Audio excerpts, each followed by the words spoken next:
just as a list, what do we put on this thing? I think it's easier to ask me what I did. It'll be much quicker. G'day and welcome to the Harley Road Show. If you're new to the channel, welcome. If you're regular, welcome back. Well, we're down here at GRM Performance again. We're about to put this magnificent looking fat boy on the dyno, get it all tuned up, ready to go. Seats in, let's roll.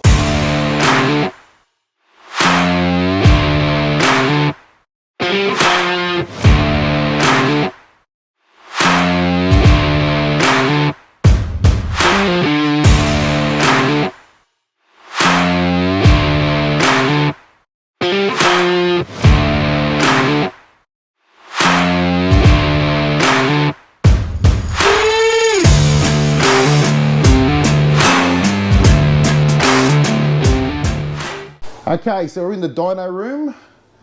What are we doing now? Come on, Mr. Professor. Well, this tuning part, it's equally as important as the engine build itself. Yep. Even if it's this general belief here that the important part is the engine build. Well, it is very important. Yep. to be built right, but it's equally as important to tune it right, and that's where things are getting very complicated here, because it's all abstract, and also the tuning, it's a bit of a form of art, and it's very unique to each tuner. Yep. Each tuner has his own philosophy, if you can put it that way, when it comes to tuning. Yep. So we're using the two types of tuners out there. It's a piggyback computer, which is like little chip computer that gets connected in between the bike ECM and the injectors, and allows the tuner to alter the signals which they've been sent by the ECM to the injectors, or the time wise how long the injector will stay open, because the injector basically it's a tap which is controlled by the computer. It opens up for a certain amount of time and then it shuts, and the computer dictates how long it's going to stay open. So if you alter that signal, then you can change the fuel mixture. It will be richer or leaner, depending on how long it stays open. So that piggyback computer lives in between so it doesn't, the bike ECM stays stock, the way it was designed from factory, and then you alter the signals which they come out of it and they go into the injector. Now those piggyback computers, they're okay. They sometimes they're cheaper, sometimes they're more expensive, depends on the brand. On Harleys, we don't really recommend them, but some people decide to go for it. They're good up to stage 2, even stage 2 it's a bit iffy, but up to stage, everything that goes over stage 2, we don't recommend them, because the settings needed for a Harley engine, they're far more complex than that unit can do. And then it's what we're using right now, is the Flash ECM Flash system. There are a few softwares out there. Techno Research does a system, Power Vision, which we use. We think it's one of the best out there. Screaming Eagle has their own system, which is the Harley Davidson aftermarket product, and there are other softwares which are less popular. But we're going to talk today about Power Vision, because that's what we use. We're using it for 7 years, and never let us down. A problem with the Power Vision, it's a very comprehensive software, so it has a lot of settings. Now, I'll show you here, just for example, how many settings there are. I'll just open a few of these folders. Now, every single, I'll just open them all up, just to give you an idea about what's going on. It's pretty full on.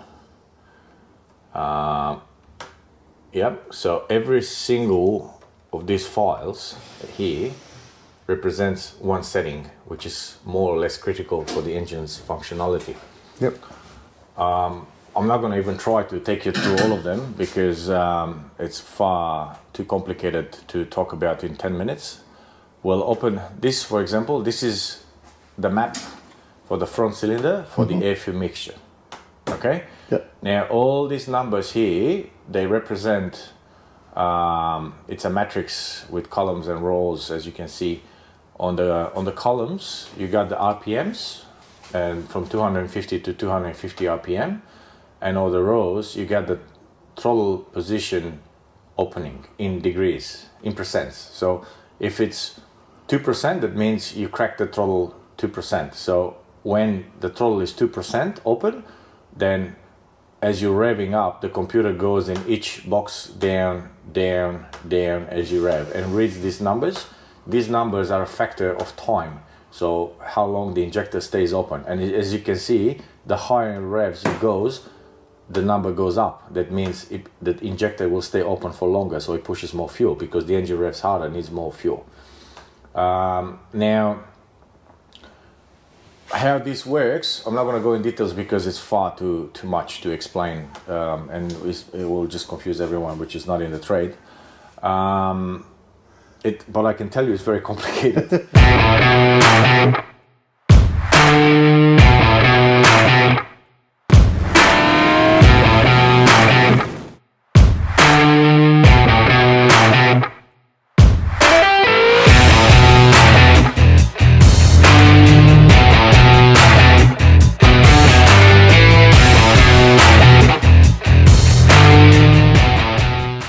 I think I want to crack an urban myth, if I can. What happens is when you go to a tuner shop and you get a printout of your dyno, of your engine. Yeah, you see you get a horsepower readout and a torque readout and an air fuel mixture readout. Now, that particular piece of paper, in a lot of people's minds, is the proof that his bike is tuned to perfection. And I want to crack that myth because this is what it is. On a Harley, when you test that bike on the dyno, you measure basically this column here. That's it. Yep. That's what you measure. That's your expression transparent on the paper. So everything else here on the rest of the map, it's an unknown, known only by the tuner that tuned the bike. So if you get that piece of paper that tells you got a gazillion horsepower, it's an expression of that column, because when the software reads this matrix, when you're in full throttle, it reads only that column. That's it. Yeah? Yep. And on the dyno, you cannot test any other column. It's impossible, because if you move the throttle a quarter mil, the blade changes, so the readout is different. Yep. The only way to read on the dyno is full throttle, because then you max out, the throttle body is open completely, and the engine does its best to perform. Yep. Yeah? But anything in between 0 and 99%, it's an unknown for you as a customer for the dyno tuning shop. And that's where things are getting very complicated, because to tune that column takes 10 minutes. To tune the whole map, front and rear cylinder, takes hours. Yep. And that's where we recommend to everyone to leave the paperwork on the side and don't necessarily run for the best number on the dyno, but to try to find a tuner that tunes out the bike in the smoothest way possible. Yep. Because the engine, on the drag race, if you build a drag engine and you use it on the track, obviously the bike is going to run only on full throttle, so everything else is irrelevant. But if the bike is used on the road for road use, very rarely you use the full throttle. So that what's happening at 100% of the throttle, so that piece of paper that you get from a dyno tuning shop, it's not very relevant. Yep. What's really, really relevant is how good your bike runs, how easy it starts, how smooth it runs, how when you go on and off the throttle around roundabouts, on the corners, on low speeds, low revs, if the bike is smooth on and off the throttle, you can actually hold it when you go around the corner. You can hold it off the throttle, not off the clutch, because it splutters and coughs and all that. So all of that is very, very important. If it doesn't ping, so that the timing is right, and it's so many variables, and we strongly recommend people to consider that as a critical piece of information, the way the bike runs, than what says on the paperwork. Okay, so we've had it on the dyno. It's all been tuned up as best we can. It's got to come back obviously in a couple of days for another retune, but Mike's just come down now, so we're just about to hand the bike over to him. It looks fantastic. Just going to see Romy here. Ready to go, mate? Ready to go. Ready to go. So one project done. Yep. One project done. Looks fantastic out in the sun. Yeah. We've got a fantastic day for it. Mike looks like he's very happy. Yep. Let's go and see him, shall we? Let's go. So what do you reckon, Mike? Pretty cool. Pretty cool ball, you know, like. You looking forward to getting on and having a ride, or what? You fucking. You know. It looks brilliant.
So, just as a list, what did we put on this thing?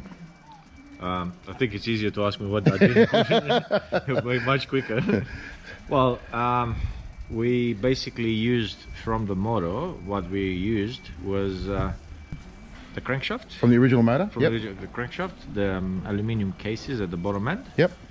And the aluminium on the heads, just the aluminium.